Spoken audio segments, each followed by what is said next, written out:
ગુજરાતનું એક પણ ઘર, એક પણ મકાન, એક પણ ઓફિસ, એક પણ વાહન એવું ના રહે જેની પર આ તિરંગો ના ફરતો હોય।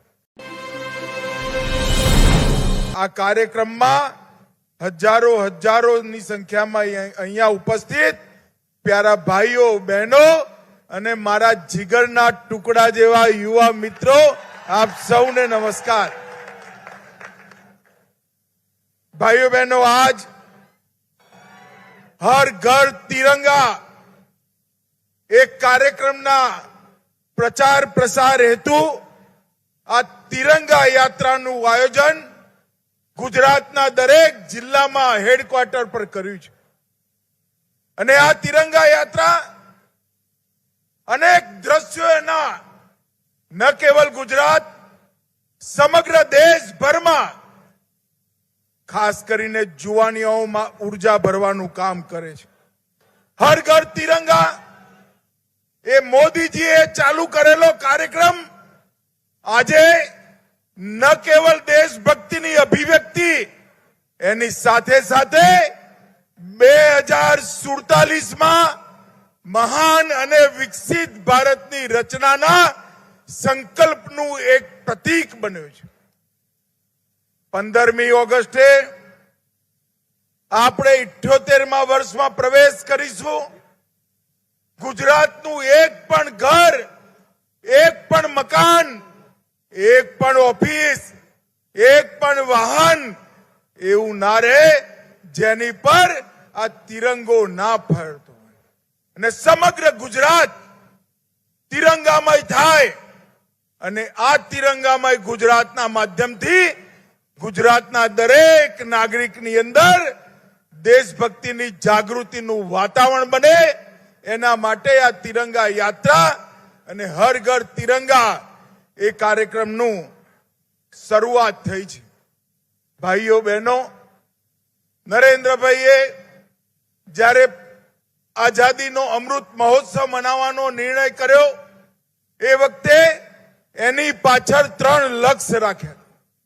દેશના દરેક બાળક, દરેક યુવાન, દરેક નાગરિક એને આઝાદીની લડાઈનું સંપૂર્ણ ઇતિહાસ યાદ કરાવો।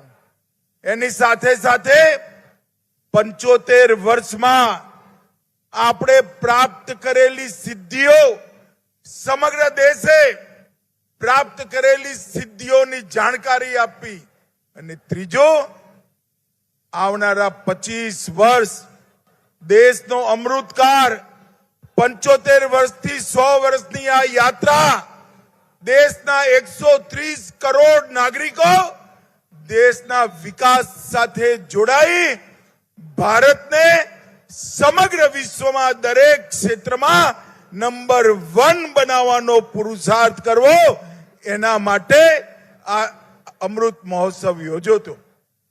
અને અમૃત મહોત્સવ પત્યા પછી અમૃત કાલમાં આ સ્મૃતિ, આ સંકલ્પ એને યાદ કરાવવાનું કામ દર 15મી ઓગસ્ટે હર ઘર તિરંગાનો કાર્યક્રમ કરે છે। મિત્રો, આજે મહાન સ્વાતંત્ર્ય સેનાની મેડમ ભીખાજી કામા, જેમને દુનિયાના મંચ પર સૌથી પહેલા તિરંગો ફહેરાવવાનું કામ કર્યું હતું, મેડમ કામાનું આજે પુણ્યતિથિનો દિવસ છે અને આજે મેડમ કામાના પુણ્યતિથિના દિવસે આ કાર્યક્રમના માધ્યમથી સૌ હુતાત્માઓ જેને દેશની આઝાદીમાં અનેક પ્રકારના બલિદાન આપ્યા, એમને આપણે સૌ યાદ કરીને શ્રદ્ધાંજલિ આપીએ।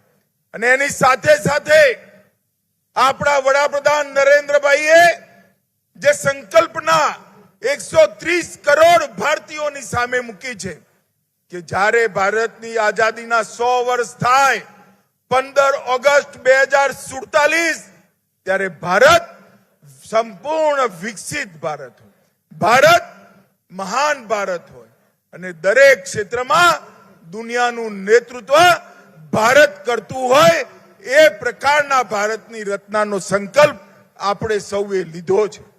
એ સંકલ્પને સિદ્ધિ સુધી પહોંચાડવાનું કામ આ પ્રકારના અનેકવિધ કાર્યક્રમોથી આવનારા 25 વર્ષ સુધીમાં થવાનું છે. નરેન્દ્રભાઈના નેતૃત્વમાં અત્યાર સુધી 10 વર્ષમાં અનેક ક્ષેત્રોમાં વિશ્વ પણ અચંબિત થઈ જાય એ પ્રકારની સિદ્ધિઓ આપણે પ્રાપ્ત કરી છે. ચંદ્રમાના દક્ષિણ ધ્રુવ જ્યાં સુધી પૃથ્વીનો કોઈ વ્યક્તિ પહોંચ્યો ના હોય ત્યાં આપણો તિરંગો પહોંચાડવાનું કામ આપણા નેતા નરેન્દ્ર મોદીજી વર્ષોથી આતંકવાદ નક્સલવાદથી પીડાતા ભારતની જનતાને સર્જિકલ સ્ટ્રાઇક અને એર સ્ટ્રાઇક કરી દુશ્મનોના દાંત ખાટા કરવા વાળો જવાબ આપવાની શરૂઆત નરેન્દ્ર મોદીજી.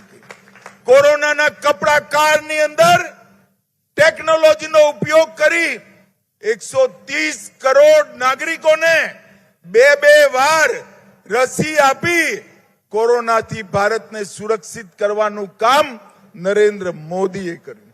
અને G20 ની અંદર રાષ્ટ્રપિતા મહાત્મા ગાંધીની સમાધિ પર વિશ્વભરના નેતાઓ એક જ સમયે એક જ સવારે એક જ દિવસે નતમસ્તક થઈ રાષ્ટ્રપિતાને સન્માન આપવાનું કામ પણ નરેન્દ્ર મોદીના નેતૃત્વમાં થયું.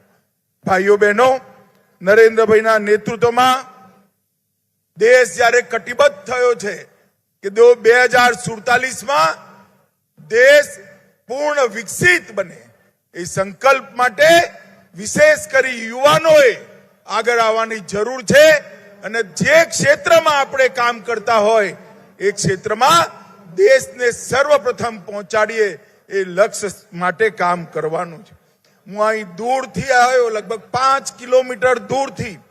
1 ઇંચ જગ્યા રોડની બંને બાજુ ખાલી નથી. તમે બધા તિરંગો લઈ ચાલવાના છો. તમારા સ્વાગત માટે અમદાવાદમાં માનવ મહેરામણ રોડ પર ઉભરાયેલો હું જોઈને આવ્યો છું. અને અહીંયા પણ જ્યાં સુધી નજર પહોંચે ત્યાં સુધી ભીડ જ ભીડ. અને દરેકના હાથમાં તિરંગો એ જ બતાવે છે કે દેશના સંકલ્પની સાથે આપણું અમદાવાદ પણ જોડાયું છે. અનેકવિધ ધાર્મિક સંસ્થાઓ, અનેકવિધ સંગઠનો અને બધા જ સરકારી સંગઠનો અને NGO અને જનતા એ સૌ જોડાઈ આ દેશભક્તિનો માનવ મહેરામણ આજે અહીંયા પર થયો છે. ભાઈઓ और બહેનો, હું તમને સૌને કહેવા માંગુ છું કે નરેન્દ્રભાઈએ 9 ઓગસ્ટથી 15 ઓગસ્ટ સુધી હર ઘર તિરંગા એનો એક અભિયાનનો શરૂઆત કરી છે.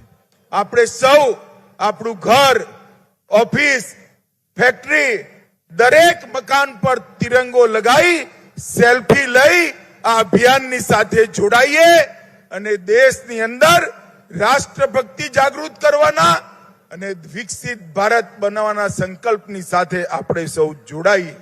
એમણે એની સાથે સાથે દેશમાં ખાદીનો ઉપયોગ વધે, ખાદીના ઉપયોગથી દેશમાં રોજગારી વધે એના માટે પણ અપીલ કરી છે. ખાદી ફોર નેશન અને ખાદી ફોર ફેશન અને હર ઘર તિરંગા હર ઘર ખાદી એ સૂત્ર આપણે સૌએ ચરિતાર્થ કરવાનું છે. હું આજે અમદાવાદના સૌ નાગરિકોને અપીલ કરવા માટે આવ્યો છું કે દરેક ઘર પર તિરંગો, દરેક મકાન પર તિરંગો, દરેક હાથમાં તિરંગો એને આપણે જરૂર આગળ વધારીએ અને દરેક ઘરમાં ખાદી એ સંકલ્પને પણ આગળ વધારીએ. આજે અમદાવાદ મ્યુનિસિપલ કોર્પોરેશન ના નેતૃત્વમાં અહીંયા પર દેશ શહેરભરની બધી સંસ્થાઓએ આ વિરાટ કાર્યક્રમનું આયોજન કર્યું છે. હું એ સૌનો હૃદયપૂર્વક ધન્યવાદ કરવા માંગુ છું. અને વિશેષ કરી જે જુવાનિયાઓ જોડાયા છે, યુવાનો જોડાયા છે, આ 2047ના વિકસિત ભારતનું નિર્માણ એ તમારા ભવિષ્ય માટે થઈ રહ્યું છે. આ સંકલ્પ સાથે આપણે સૌ જોડાઈએ અને દેશભરમાં, અમદાવાદમાં, ગુજરાતમાં